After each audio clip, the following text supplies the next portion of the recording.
Assalamualaikum warahmatullahi wabarakatuh. Kembali lagi dengan kami di acara talk show Bincang Santai. Dan tentunya pada siang kali ini kita bakal ambil tema apa, Sinta? Menggali minat dan potensi diri. Oke, tentunya dalam tulisan ya. Oh iya, benar banget. Nah, kalau bicara tentang menggali minat dan potensi diri dalam tulisan, kita ini punya narasumber loh teman-teman. Narasumber kita ini masih muda, seorang mahasiswa juga, mahasiswa Universitas Muhammadiyah Sidoarjo. Langsung aja ya kita panggil. Biar gak info banget, langsung aja. Untuk narasumbernya boleh masuk.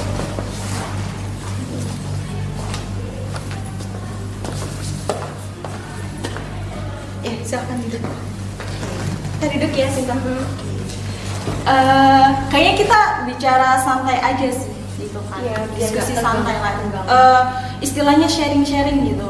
Di sini mungkin udah ada sebagian yang kenal ya, tapi ada juga yang belum kenal tuh. Siapa sih ini narasumbernya?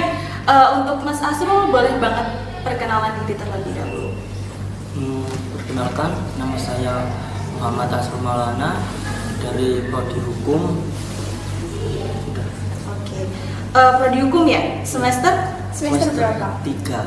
Semester 3. Masih belia banget ya. Masih muda banget ya. Masih muda di bawah kita.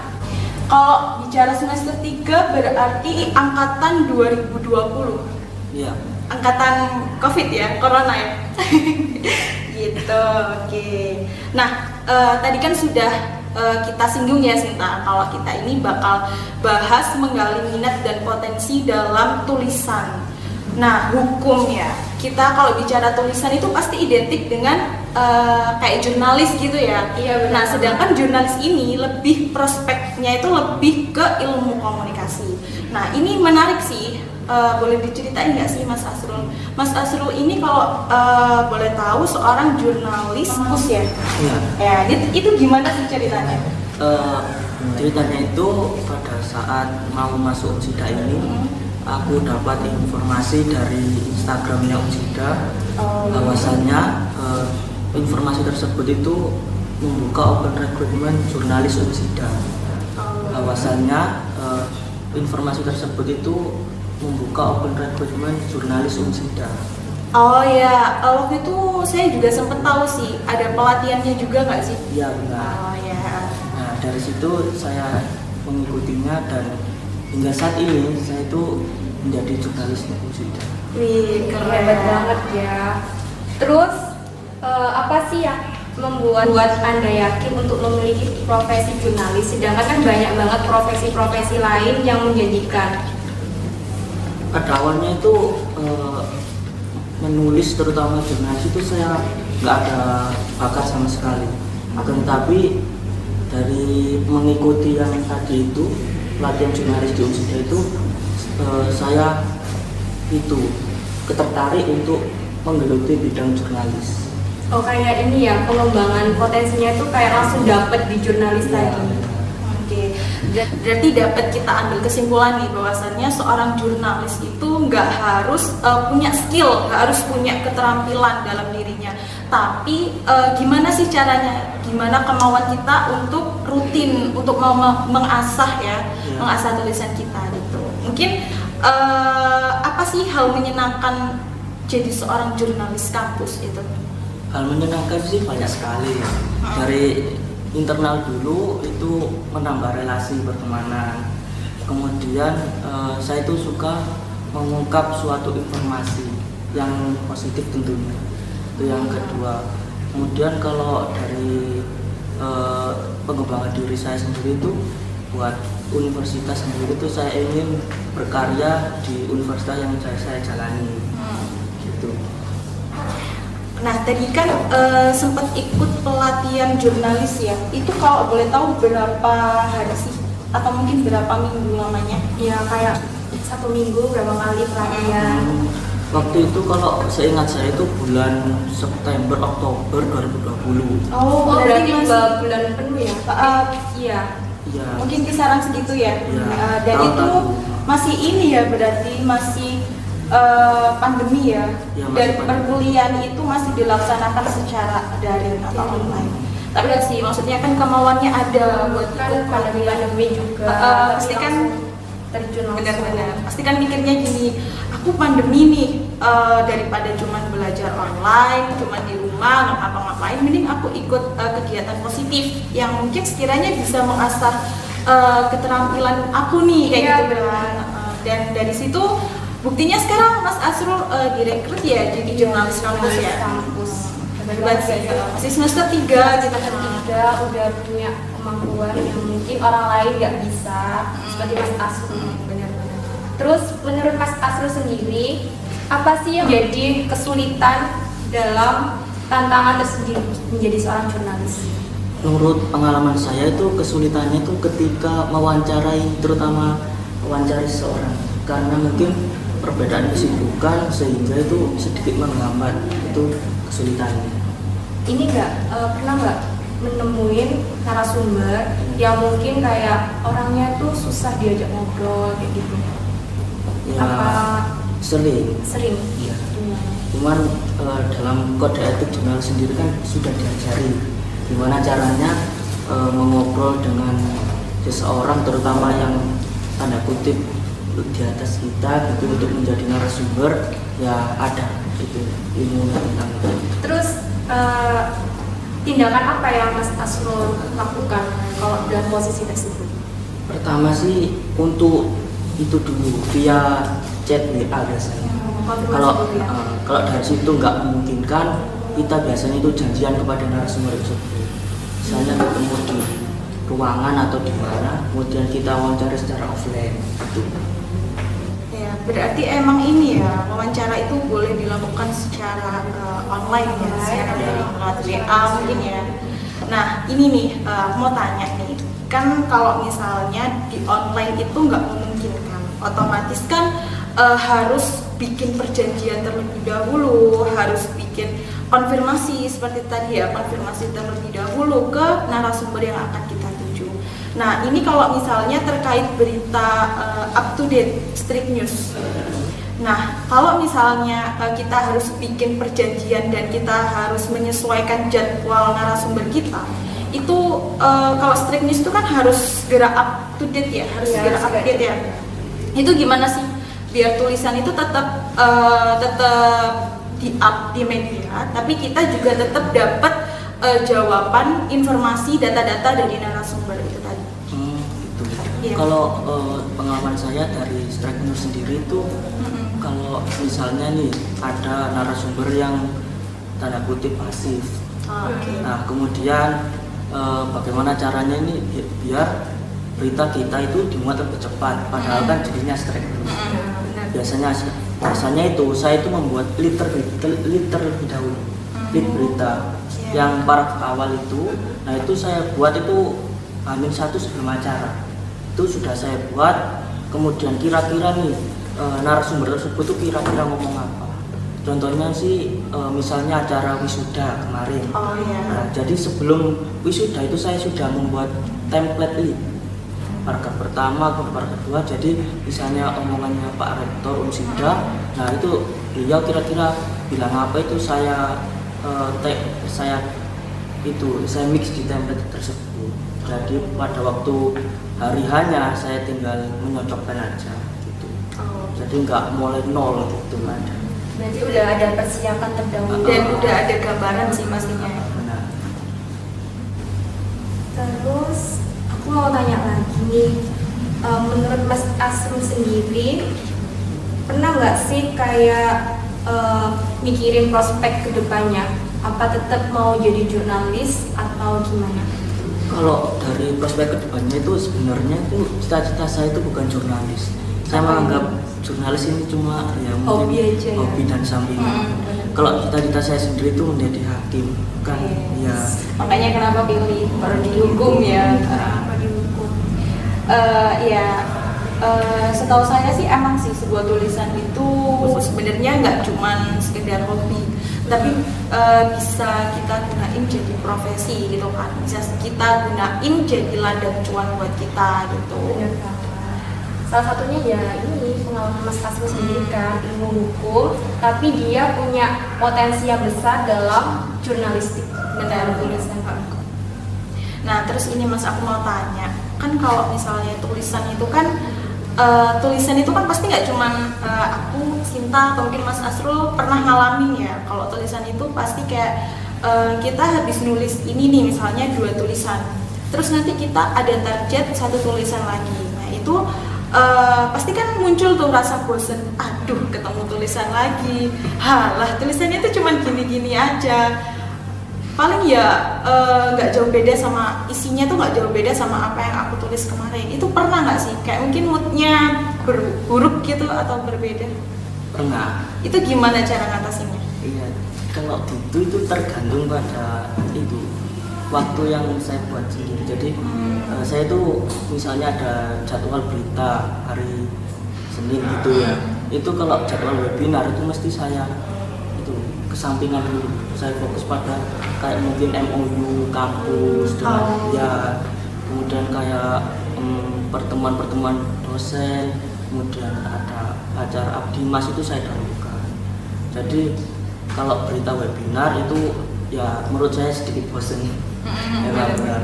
Nah, jadi kalau menanggulangi kebosanan tersebut itu biasanya malam hari saya tulis. Biar fresh. Karena kan biasanya itu inspirasi itu kan datang di malam hari. Apa nggak sih Sinta mungkin pengalaman ya, kalau malam hari itu lebih enak gitu, lebih relax, lebih mood aja gitu buat ini. Gampang untuk menulis. Kadang itu yang lucu ini ada loh teman saya itu, ya beberapa lah, dia tuh mungkin nggak mood ya buat nulis, atau mungkin dia nggak mood punya, misalnya nih dapet tugas tulisan nulis cerpen atau apalah gitu kan, terus dia tuh bingung, aduh aku ini ambil tema apa, konsep apa, nggak tahu bingung. Akhirnya pas malam, pas dia biasanya ke kamar mandi atau enggak pas dia lagi ada konsep-konsep gitu kan, itu biasanya dia langsung muncul. Oh iya, karena mungkin suasana di sekitar itu juga mempengaruhi ya Mas. Sama ini enggak sih, biasanya mahasiswa tuh lebih suka SKS, kayak sistem kerja semalam. Iya benar, kebut ya, sistem kebut semalam. Benar.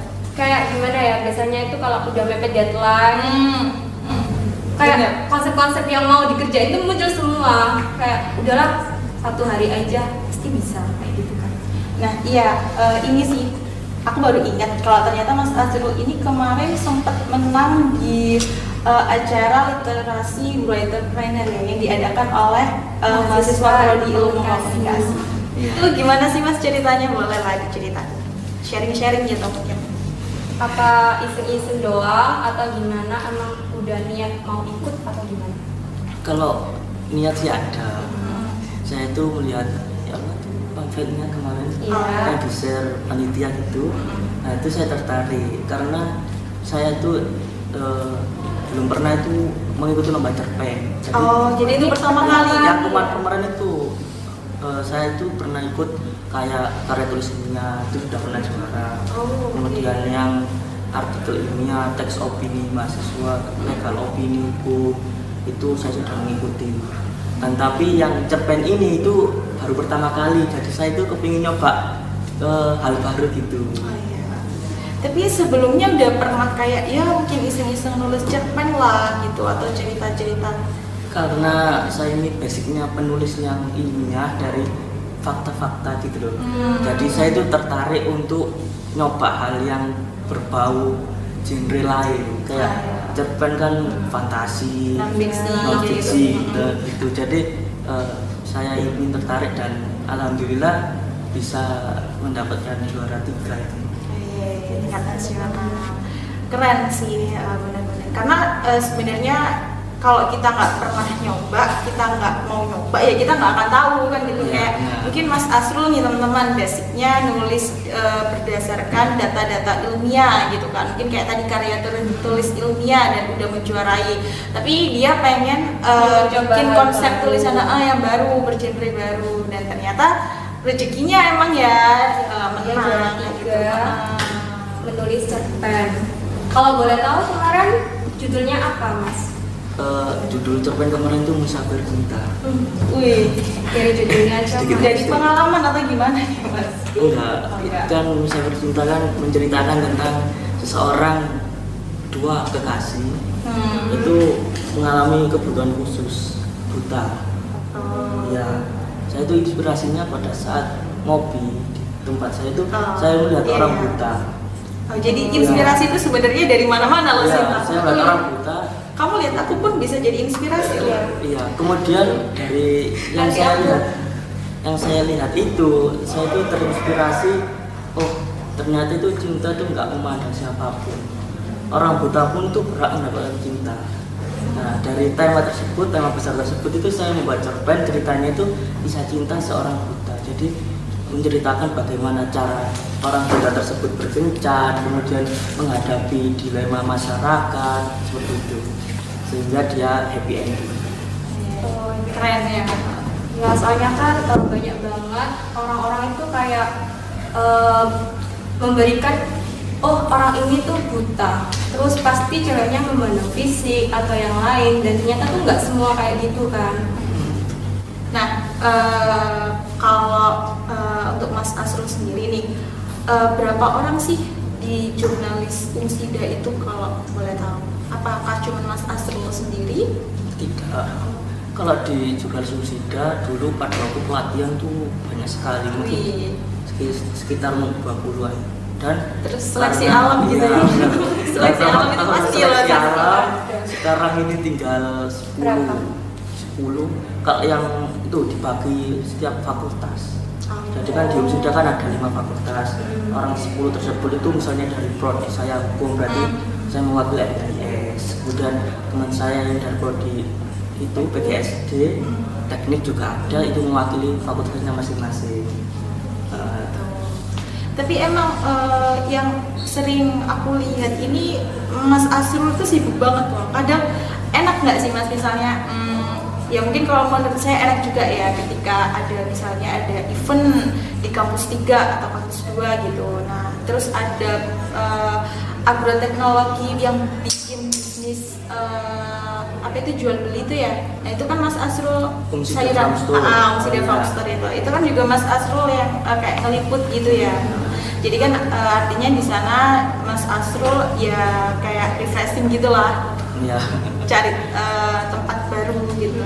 nambah pengalaman juga. Benar-benar nambah relasi juga sih pastinya. Soalnya kita kan nggak pernah kayak gitu ya, terus kita main ke fakultas lain, ternyata bisa diajak holiday atau nanam-nanam atau dan lain sebagainya. Terus aku mau tanya, apa sih yang harus dipersiapkan buat teman-teman barangkali itu ada yang berminat dan terjun di jurnalistik? Kalau untuk seseorang yang ingin jadi jurnalistik itu pertama itu harus tanamkan kekepoan. Jadi kayak nggak boleh anak itu diem apa biarlah itu, nggak boleh, harus dia itu mempunyai rasa kepo dan tanda kutip itu yang kepo yang positif. Iya, jadi seperti itu pertama. Yang kedua itu latih menulis strukturnya berita sendiri. Kalau dari situ strukturnya sudah benar, baru ke itu tentang wordnya, perkataannya itu bagaimana. Misalnya itu ada kayak beliau itu dalam bahasa jurnalistik itu nggak boleh. Seperti itu. Ya kalau bicara yang pertama tadi tentang kepo ya. Iya. Karena balik lagi seperti yang tadi awal, bahwasannya setiap orang itu pasti tanggapannya itu beda-beda. Ada yang oh iya boleh, mungkin Mas Asrul permisi Pak, kita mau wawancara ini. Oh iya boleh. Ya Ada udah yang terbuka. pas pertanyaan disampaikan itu kita si narasumber ini kayak banyak banget jawabannya, panjang kan kadang ada, terus ada juga kadang oh iya Pendek benar banget. singkat. Nah itu makanya kenapa harus tanemin jiwa kepo ya, Iya, kepo betul. dalam artian positif. Nah itu juga ngaruh juga kan, karena emang gimana sih cara kita mancing narasumber supaya mau ngomong gitu. Terus kalau dari keluarga sendiri nih, dari orang tua supportnya gimana? Melihat Kalau- mungkin Mas Asrul jadi jurnalis gitu. Kalau orang tua saya support. Seperti ya. Apa ini nggak pernah nanyain kamu kok jadi jurnalis, padahal kan seperti kamu hukum kayak gitu, pernah nggak gitu? Kalau tani sih pernah, cuman kalau orang tua saya itu tipe orang yang nggak terlalu kepo dengan anak. Kalau aku bilang izin ke kampus, ya udah, nggak apa-apa. Diizinin? Iya. Nggak pernah nggak tanya kamu ini ikutan tak atau gimana gitu kan, biasanya kalau ikutan kan selalu keluar kampus gitu. Pernah sih tanya sekali waktu beritaku di up di BWM Jati. Nah itu kebetulan orang tua aku tuh itu baca beritanya BWM dan lihat namaku dan langsung aku tanyain dan ternyata orang tua aku bangga. Alhamdulillah. Oh anakku prodi hukum tapi dia punya jiwa-jiwa jurnalistik kayak gitu. Ya karena emang mungkin tipikal orang tuanya Mas Asrul juga tipikal yang mendukung ya apapun yang dilakukan selama itu benar-benar amanah gitu. Nah Mas, aku mau, mungkin bukan aku ya, aku sama Sinta ya, kita mau minta, mungkin ada sih motivasi dari Mas Asrul gitu buat temen-temen nih, siapapun ya. Kadang kan ada nih kayak teman-teman itu pengen nulis tapi nggak tahu dimulai dari mana, terus kayak nggak ada inspirasi buat nulis kayak gitu, awalnya tuh kayak susah kayak gitu. Kalau motivasi saya itu menulislah meskipun itu salah, gitu loh. Menulislah meskipun itu salah dan kembali lagi kamu akan mendapatkan sesuatu yang atas kerja keras ini. Ya benar, karena setuju sih, karena kalau dari kesalahan kita semakin banyak kita salah, semakin banyak evaluasi bagi kita gitu. Kayak udah ngerti kan kemampuan kita kayak gini, harus diulang-ulang terus. Karena saya sendiri pun meskipun sudah menjadi jurnalis seperti ini, saya masih melakukan sebuah kesalahan itu. Jadi ya untuk seseorang yang ingin masuk ke jurnalis, motivasi saya itu tadi, mulailah dari hal yang salah dan kamu akan tertawa melihat karya nantinya. Iya. Dan ada satu ini nggak sih Mas, ada satu kata bahwasannya udahlah berkarya aja lewat tulisan. Toh nanti meskipun kamu udah nggak ada di dunia ini, tulisan kamu itu tetap melejit, tetap dikenang banyak orang. Ya, dan Mas Asrul sendiri sudah merasakannya ya, kayak udah aku membuat tulisan ini meskipun aku dulunya nggak dikenal sama orang-orang atau sekarang udah tahu jurnalisnya Usida BIS Asrul tapi apa kayak gitu kan. Ya oke. Cukup nggak sih Sinta? Cukup ya kayaknya. Banyak banget loh pengalaman. Terus Mas Asrul ini seorang jurnalis, berprestasi juga. Ya intinya banyak banget yang bisa kita ambil dan kita ambil dari pelajaran biografinya Mas Asrul. Mungkin teman-teman kayaknya karena mengingat waktu kita juga habis, jadi kita tutup ya Sinta. Dan untuk teman-teman yang udah mau nonton, terima kasih banget buat perhatiannya. Untuk Mas Asrul terima kasih banget ya karena udah mau datang di acara talkshow kita, udah mau meluangkan waktunya. Pasti kan Mas Asrul sendiri juga punya kesibukan ya. Terus besok juga udah mau dan menyempatkan waktu untuk kesini. Bener banget. Oke, yaudah kalau gitu teman-teman, terima kasih buat perhatiannya. Saya Yuni Khairul Fatimah dan saya Sinta Yana Rosa undur diri. Wassalamualaikum warahmatullahi wabarakatuh.